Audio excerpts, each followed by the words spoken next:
दोस्तों नमस्कार, स्वागत है आपका यूट्यूब चैनल एबीटेक में। आज है 17 मार्च 2024 और जान लेते हैं आज की महत्वपूर्ण खबरें जो आज के प्रमुख समाचार पत्रों पर छाई हुई हैं और आप लोगों के लिए बहुत ही इम्पोर्टेंट है।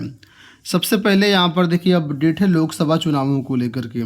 आप लोग जानते हैं कल चुनाव आयोग की तरफ से लोकसभा चुनाव 2024 की जो डेट हैं वो जारी कर दी गई हैं। इसके साथ ही आचार संहिता लगा दी गई है। पूरे देश में कुल मिलाकर के 7 चरणों में लोकसभा चुनाव संपन्न होंगे। 19 अप्रैल को पहला चरण है और आखिरी चरण रहेगा 1 जून को, और सभी के नतीजे एक साथ 4 जून को जारी किए जाएंगे।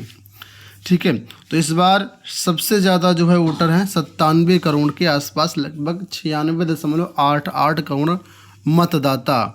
इसमें से करीब 1.82 करोड़ मतदाता ऐसे हैं जो युवा हैं 18 वर्ष के और पहली बार ये लोग अपना मतदान करेंगे। तो काफ़ी जिम्मेदारी है इस बार युवाओं पर। इसके साथ ही यहाँ पर देखिए अगर उत्तर प्रदेश में हम बात करें तो देखिए यहाँ बताया गया है, पूरा डेटा दिया गया पहले चरण में कहाँ कहाँ पर होगा। तो कौशाम्बी में 20 मई, प्रतापगढ़, इलाहाबाद और फूलपुर लोकसभा सीट पर 25 मई को होगा मतदान। तो यहाँ पर देखेंगे तो पूरा डेटा दिया गया है, आप चाहें तो यहाँ पर देख सकते हैं। बाकी ये शेड्यूल आपको हमारे टेलीग्राम पर और हमारे जो है व्हाट्सएप पर भी मिल जाएगा, वहाँ से भी आप लोग देख सकते हैं। अब चुनाव आचार संहिता लग जाने के बाद नई भर्तियों पर तो पूरी तरीके से रोक हो जाती है, वहीं पर जो पुरानी भर्तियाँ हैं वो चलती रहेंगी। और समाचार पत्रों में यहाँ पर देखिए बताया गया कि आचार संहिता में फंसी आयोग की 5 भर्तियाँ। लोकसभा चुनाव की आचार संहिता में यूपीपीएससी की 5 भर्तियां फंस गई हैं।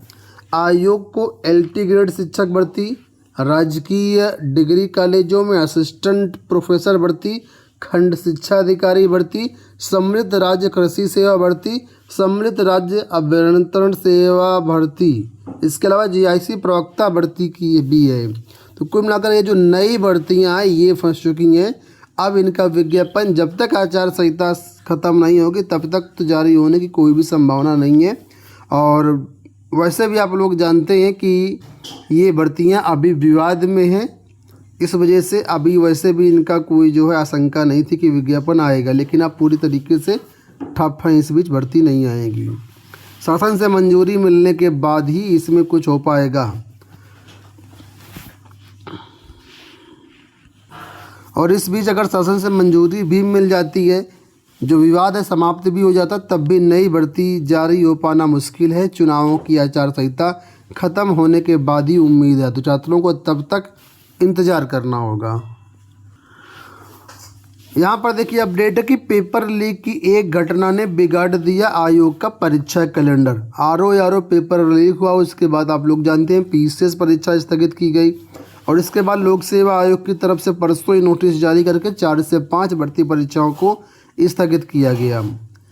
अब यहाँ पर देखिए लिखा है कि सहायक नगर नियोजक की मुख्य परीक्षा और स्टाफ नर्स की मुख्य परीक्षा भी टलना तय। अभी इसकी प्रीलिम्स परीक्षा को पोस्टपोन किया गया है, अब इनकी मेंस एग्जाम भी पोस्टपोन होने की पूरी गुंजाइश है। यहाँ पर देखिए बताया गया कि समीक्षा अधिकारी सहायक समीक्षा अधिकारी 2023 में पेपर लीक की घटना ने लोक सेवा आयोग का परीक्षा कैलेंडर बिगाड़ दिया है। कैलेंडर में शामिल अब तक 5 परीक्षाएं स्थगित की जा चुकी हैं। इनमें से कोई ऐसी परीक्षा नहीं है जो लोकसभा चुनाव के कारण प्रभावित हो रही हो। ऐसे माना जा रहा है कि पेपरों की सुरक्षा के लिए विशेष इंतजाम करने के बाद ही आयोग कोई परीक्षा करवाएगा। आयोग ने अप्रैल से दिसंबर तक 17 तिथियाँ जारी की थी। आरओ प्रारंभिक परीक्षा में पेपर वायरल होने की घटना के बाद इस परीक्षा को निरस्त किए जाने के बाद आयोग ने सबसे पहले 17 मार्च को प्रस्तावित पीसीएस परीक्षा स्थगित की है। तो कुल मिलाकर के पूरे 2024 का परीक्षा कैलेंडर लोक सेवा आयोग का गड़बड़ हो गया है। वहीं पर कुछ छात्र जो एपीएस भर्ती परीक्षा भी जो स्थगित की गई है उसको लेकर काफ़ी विरोध कर रहे हैं। यहाँ पर देखिए अपडेट है कि एपीएस परीक्षा स्थगित करने का विरोध आयोग पर उठे सवाल है। एपीएस 2023 के तहत 9 अप्रैल से प्रस्तावित द्वितीय चरण की परीक्षा को स्थगित किए जाने का अभ्यर्थियों ने विरोध किया है। लोक सेवा आयोग की मंशा पर सवाल उठाते हुए आरोप लगाए गए कि आयोग में कार्यरत कुछ लोगों के नज़दीकी अभ्यर्थियों को हिंदी शॉर्ट हैंड एवं टाइपिंग का ज्ञान नहीं है। उनको इस विधा की तैयारी करने के लिए परीक्षा को टाला गया है। अभ्यर्थियों को दावा है कि अपर निजी सचिव पद की सेवा नियमावली में न्यूनतम निर्धारित अनिवार्य शैक्षिक अर्हता के अनुसार अभ्यर्थी की हिंदी शॉर्ट हैंड में 80 शब्द प्रति मिनट और हिंदी टाइपिंग में 25 शब्द प्रति मिनट की स्पीड होना जरूरी है। आयोग की कार्य प्रक्रिया नियमावली 2011 में प्रावधान है कि पद की सेवा नियमावली के प्रावधानों के अनुसार ही अभ्यर्थियों से आवेदन पत्र आमंत्रित किए जाएंगे। अभ्यर्थियों का आरोप है कि आयोग ने जानबूझकर आवेदन पत्र के साथ हिंदी शॉर्ट हैंड और टाइपिंग का प्रमाण पत्र लगाने की अनिवार्यता सुनिश्चित नहीं की।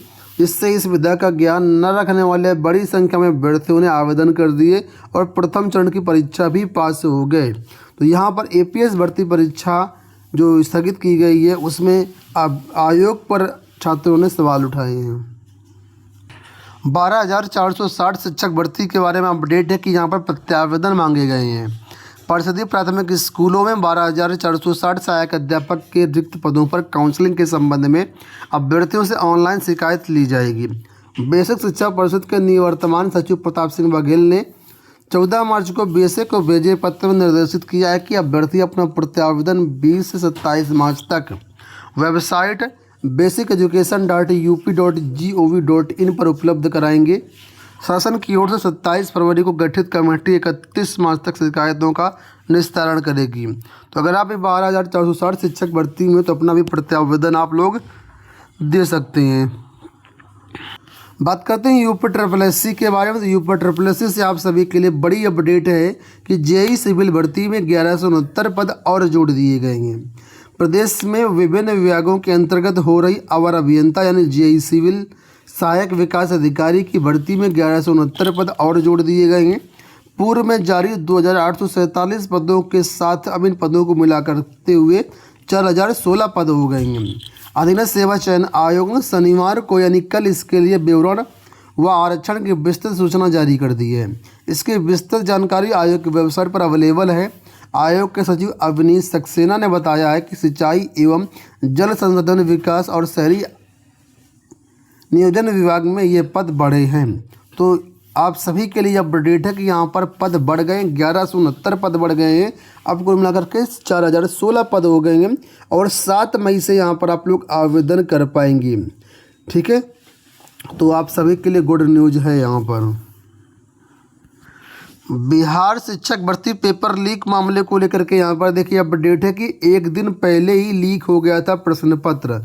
बीपीएससी शिक्षक भर्ती परीक्षा के 270 अभ्यर्थी व सालवर गैंग के सदस्य लाए गए पटना, जाएंगे जेल। तो बिहार लोक सेवा आयोग के द्वारा शुक्रवार को ली गई शिक्षक भर्ती परीक्षा का प्रश्न पत्र एक दिन पूर्व गुरुवार को ही लीक हो गया था। आर्थिक अपराध इकाई की जांच में हजारीबाग में छापेमारी के दौरान मिले प्रश्न पत्र और बीपीएससी कार्यालय से लिए गए परीक्षा के प्रश्न पत्र का मिलान किया गया, जो हूबहू एक समान पाया गया है। ईओयू ने अपनी रिपोर्ट में इसका उल्लेख करते हुए कहा कि इससे प्रमाणित तो होता है कि 15 मार्च को बीपीएससी द्वारा जो पेपर कराया गया वो जो है जो गिरोह के सदस्य उन तक पहुंचाया गया और हजारीबाग से पकड़े गए 270 अभ्यर्थियों संगठित गिरोह के सदस्यों को शनिवार को पटना लाया गया। यहाँ उनसे ईओयू की टीम ने पूछताछ की और जेल भेजने की तैयारी की जा रही है। तो कुल मिलाकर के बीपीएससी पेपर लीक हो रही की पूरी जानकारी मिले, लेकिन अभी तक ऑफिशियली रूप से बीपीएससी ने पेपर लीक का ऐलान नहीं किया है। यहाँ पर देखिए अपडेट कि बैंक खातों में जाएगा वित्तविहीन विद्यालयों के शिक्षकों का वेतन। 25,000 वित्तविहीन माध्यमिक स्कूलों के लाखों शिक्षकों का रुकेगा शोषण। तो कुल मिलाकर के प्रदेश के लगभग 25,000 वित्तविहीन माध्यमिक विद्यालयों के लाखों शिक्षकों का शोषण अब जल्द रुकेगा। अब इन कॉलेजों में उनके यहाँ तैनात शिक्षकों के वेतन सीधे खाते में जाएंगे। इससे कॉलेजों की सच्चाई भी सामने आएगी, क्योंकि अभी तक ये शिक्षकों को आधा अधूरा मनमाना पैसा ही देते थे। तो अब यहाँ पर एक विशेष अपडेट है आपके लिए कि वित्तविहीन विद्यालय के जो भी शिक्षक हैं उनको सीधा खाते में वेतन जाएगा, तो बीच में बिचौलिया वाला काम बंद हो जाएगा। अंत में बात कर लेते हैं यूपी बोर्ड मूल्यांकन को लेकर के। कल पहले दिन 9.54 लाख कॉपियों का मूल्यांकन हुआ। यूपी बोर्ड सचिव बोले मूल्यांकन में अभी तेजी आएगी। कमांड रूम के 90 कर्मियों को किया सम्मानित है। तो कल पहला दिन था, इस वजह से ज़्यादा कापियाँ नहीं जांची गई, लेकिन आज से यहाँ पर तेज़ी आएगी। तो कल से कापियाँ जांचने का काम शुरू हो गया है। दोस्तों ये हो गई आज की सारी सूचनाएं। इस वीडियो में इतना ही। धन्यवाद।